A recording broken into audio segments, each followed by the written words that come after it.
another edition of the Silverbird Selection. Today I'm reviewing a Silver Range release from 1986. It's GoGo The Ghost. This was originally released by Firebird in 1984 as part of their £2.50 white and red packaging range, which I don't collect. In this packaging it's pretty uncommon, quite hard to find out there. In the original packaging it's really easy to find. My copy cost me £3.30, so let's take a look at GoGo The Ghost. Okay then, let's take a look at the packaging for the game. It's typical Silver Range packaging with the frame around the image. And the image is of GoGo The Ghost with a nice big green logo, castle in the background, and there you can see GoGo himself, which is a fairly crudely drawn, cartoony sort of character. It's not the most amazing cover, but I do quite like it. I like the background image with the moon and everything. I like the choice of colours for the logo as well. I think it's nicely put together. And that logo's on the spine as well, as you'd expect. Moving on to the back, again, as you'd expect, a couple of screenshots. And then the description of the game says, test your skill and initiative by leading the GoGo The Ghost through, that is 150, it says there, covered by the edge of the cassette case there, through 150 haunted chambers to rescue the princess. So inside the inlay, we've got the usual list of Firebird Silver Range games. The usual mail order in-crowd Silver Club stuff there on the left hand side. So moving on to the instructions themselves, GoGo The Ghost, no year for the copyright here, but it says copyright Marcus Charleville and Richard Dagskold. And there's the description of the game. The haunted castle contains 150 chambers, each with some form of deadly phantom. GoGo enters a chamber with enough power to give him a short burst of invisibility, and whilst invisible he can pass through any phantom blocking his path. It then goes on to talk about the various items that are available to pick up and things like that. Many rooms contain sections with gold dust which you can collect to gain more points. Some chambers contain a password, and it gives you one of the passwords there for room number 12. So it's got a password system to allow progression through the game. A few other things there. And finally, to rescue GoGo's dream princess, you must find chamber number 149, which is well hidden, and pass through it into the 150th room. Then you've got the loading instructions, and then a small section here for playing the game, just the controls basically. And at the bottom there it says, in case you're wondering, Fjup is the Swedish for zap.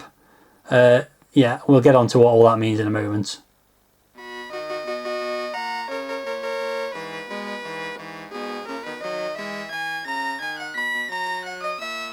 Okay, so the game's loaded. Here's the title screen, which is very vibrant, it's fair to say, and quite detailed. You've got the castle with GoGo The Ghost at the bottom there, moving backwards and forwards, and there's also a monster at the top of the castle as well. It says GoGo The Ghost in the top left corner, and the developer credits by Marcus Charleville and Richard Dagskold on the right hand side. And then there's also a scrolling message which is just finished, but you might have read it. I'll probably go through it again in a moment anyway. There's also some music which just plays once and then it goes quiet. Here we go. I know it's just going to the high score at the moment, so let's see. Yeah, okay, here we go. So this is a sort of introduction to the game. Hello, my name is GoGo. You're about to lead me through 150 lethal chambers before I will get to my dream princess. I hope you will make it. Good luck, he says.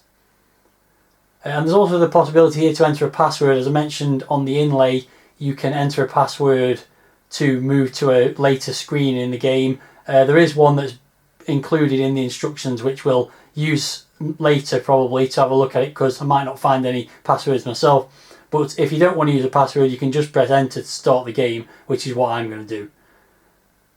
So pretty nice detailed title screen for the era. Remember, this game was originally released in 1984, I believe. So yeah, not a bad title screen at all, really. Okay, so I've started the game and I'm GoGo, obviously, the little cute looking ghost in blue, moving backwards and forwards there in the middle of the screen. There are various enemies on this screen, and the aim of each screen really is just to get to the next screen and ultimately find room number 150. So a couple of things to talk about here. There is a time limit for the room which ticks down fairly slowly, so I'm not too worried about that. You've also got power, which is invisibility power. We won't use that on this screen actually, so we'll show that on the next screen. And there's also this sequence of icons with a white highlight cycling through them. And when you collect an item, and there's one of the items here, this little sparkling thing to the left of me here, when you collect one of the items, Whichever thing's lit up at that point, you will get that thing. So let's just see what happens when I collect this first one. There you go. I actually got a potion there which restores your power, but I was already at full power, so you couldn't actually see that. Also to collect on this screen is some gold dust. Again, that was mentioned in the instructions. You can just collect that stuff and it gives you more points. Contact with any enemy or any scenery will kill you, so you've got to be really careful manoeuvring around these levels. It's not really a platformer, in fact it's definitely not a platform. It's more of a maze game, but with the typical sort of ideas that you have in a platform game, i.e. collecting items and moving from one screen to the next. So the first screen's pretty easy just to introduce to things. I'll just pick that up. There you go, restart the potion again, which was pointless. I didn't tell you what all the things mean, by the way. The timer, the clock is pretty obvious. It restores your time. The 2 potions restore your power. The 1 gives you 1,000 points and the 5 gives you 5,000 points. And the GoGo, as you can probably imagine, gives you an extra life. So let's move on to the next screen because I'm nearly out of time. So here we go. This is screen 2. And actually I probably won't use the invisibility on this screen either. We will get to that eventually. But this one's reasonably easy to navigate without using the invisibility stuff. Oh, that was close. So there's these little spirally things running around. There's nothing to collect on this screen, so it's literally just to get from one side to the other. Fairly easy. This is where it starts to get hard now. So you've got these moving doors, you've got these beach ball type things which will kill you if you can't make contact with them. So you've got to make your way through one of these doors and then get past these things. So the easiest way to do that, go through the door, activate the invisibility, which you can see the power's now completely run out, but that allowed me to pass through that beach ball enemy there. Could really do with restoring the power now, but I've got an extra life, which is also good. There we go, that restored the power, so that was handy. Obviously you can sit there and try and time your collection of these items so that you get the thing you want. I liken it somewhat to like a fruit machine, where you're trying to gamble up the rewards in a fruit machine. It's like stopping it just at the right point. So let's move on to the next screen. It is slow progress. It makes that sort of loud, annoying squeaking sound every time you move from one screen to the next. The sound is generally quite annoying. Lots of whirring background noises. There's some nice little jingles when you collect items, but otherwise it's a little bit annoying, I would say. So here you've got the first thing where you've got to open a door. So top left, there's a door like a hatch that you can't get to until you capture this little thing here, which has just opened it, as I hope you saw there. So you've just got to make your way back past this enemy now by using the invisibility again, and then pick your way through this very narrow chasm thing. Oh, quite hard to pick some items up. There we go. Oh, another extra life. That's good news, because this game does get hard. So here you've got to make your way through this gap, and then when you get to about there, you've got to change direction, because the back of GoGo leaves a little bit of a trail behind that will, if it clips any landscape, it will kill you. So far I'm doing quite well. So just to mention before I move on to the next level, graphics look like they're from the Spectrum. They're very single colour sprites and what have you, but actually this game's a Commodore 64 exclusive, so they're just not very colourful or detailed graphics. Probably just because the game was released in 1984 when people hadn't really got to grips with the graphical power of the Commodore 64 necessarily. So you can see things are getting more difficult now, with more hazards to have to overcome, including enemies that are coming along the screen here. So it's a case of just trying to pick your moments to move through the level. Oh, I unactivated the invisibility there just at the last second and lost my first life. And what he said, oh, picked another life up straight away there. What he said when he died was "fjup," which, as it said in the instructions, is the Swedish equivalent of zap, which basically is just the expression it makes when you die. So let's try and get through this stage. Try and time my transition through this guy better this time. There we go. That definitely went better. So I think there's a couple of options here, but the one I want to take is just through this gap here. So away we go. There is another door to the top right there as well, but I didn't take that one. So this screen is super hard. There's several enemies moving around in a sequence which you've kind of got to learn. So I think if I go along here and then go down here, ooh, didn't pick that item up. Just go back and get that in a second.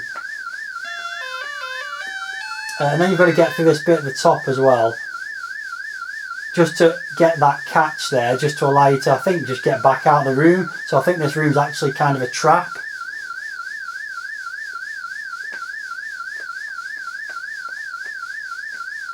So I've got to get through this tiny little gap here. Oh, he's got me. I'm not sure if the enemy got me or the door got me then, but yeah, you've got to...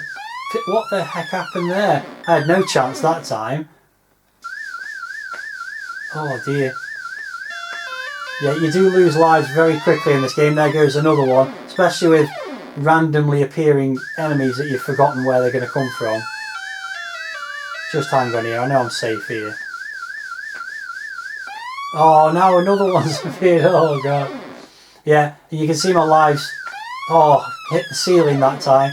You can see that it's very tricky to get through some of these stages. Oh, touched the conveyor belt thing now. Yeah, so this is just going to end up with a game over, I think. Just, oh. Yeah, I've made an absolute ridiculous hash of that. So when you get to lose all your lives, you get this high-pitched squeaking sound, which goes on for way too long.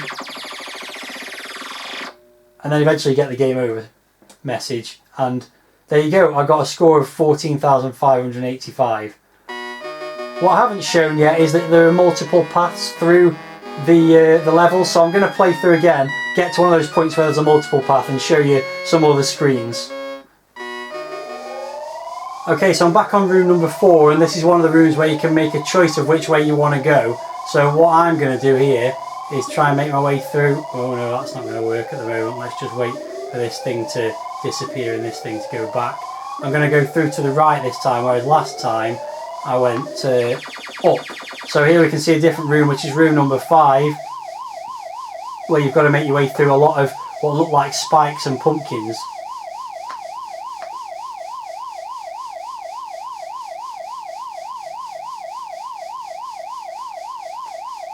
So graphically it's a bit basic, I suppose you'd say, but I do think the graphics have got a bit of charm to them.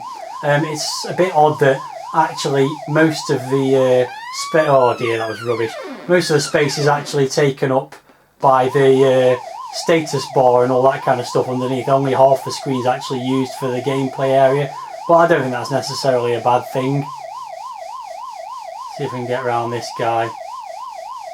Get onto the next screen.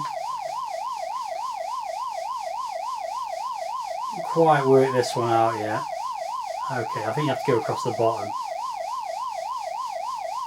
Yeah, if I sit myself there and just wait for the spikes to go down, hopefully. Right, so I've got 2 choices again, so I'm just going to go over to the right again. And now we've got some skulls and a couple of... I'm not sure what's going on there because there's the little C thing there in the middle, which would be to open a hatch of some kind, but I can't actually see a hatch that needs opening, so that's a bit odd. So I've just got to try and time going past this skeleton. Ooh. Doesn't seem too challenging, but then I said that about a lot of the levels. There we go. So on to room 7, presumably. Oh, this looks bad. These things moving around look like... Oh my. Where am I going to go now? Oh, how on earth do I get through this lot?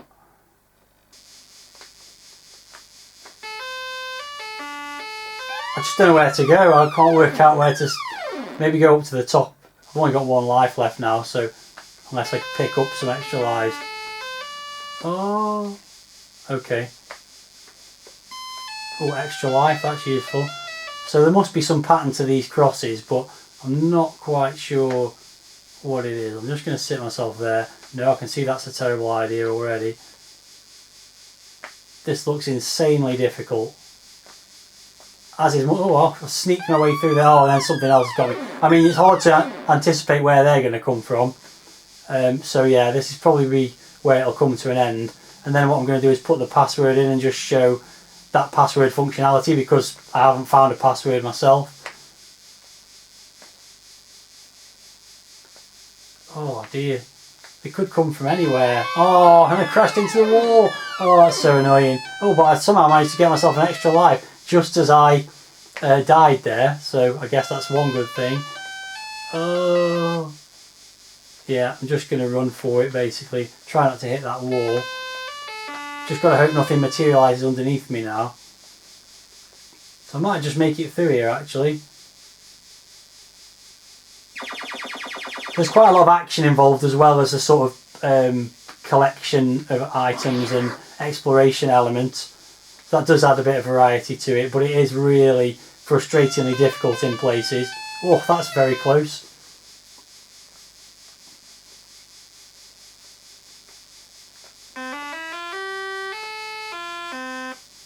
This doesn't look too hard either, really. Just got to get past this collapsing thing here. And then who knows what room number we're on now? Room number 9. Oh, after all that, that's just taken me back to a room that I've been to before, which you saw earlier. So that was a very long way around to get to the same place that I got to by just going up from one of the earlier rooms. So that didn't go particularly well. Just the one life left. I'm probably not going to get much further. No, there we go. Run out of power. That thing got me and it's game over again. Okay, so back at the title screen, I don't know if you've noticed, but the title screen will spawn in different colours, different coloured backgrounds and different coloured castles each time the game restarts. So I've put the password in from the instruction manual, if you can call it that, the inlay, which is Polly's Paradise. So I'm just going to start that up and let's take a look. So this is room number 12, which we've not seen. Oh, this is not a good start because this thing looks like it's going to kill me straight away. What on earth am I supposed to do there? Okay, let's try hiding up here. No, apparently that made contact with me somehow. Wow. Oh, hang on, I forgot you can go up here and collect this gold dust stuff. That might help. Okay. So, hide there now. Okay, so that's done something. That's changed the configuration of the room slightly. So I'm going to head up upwards, I think.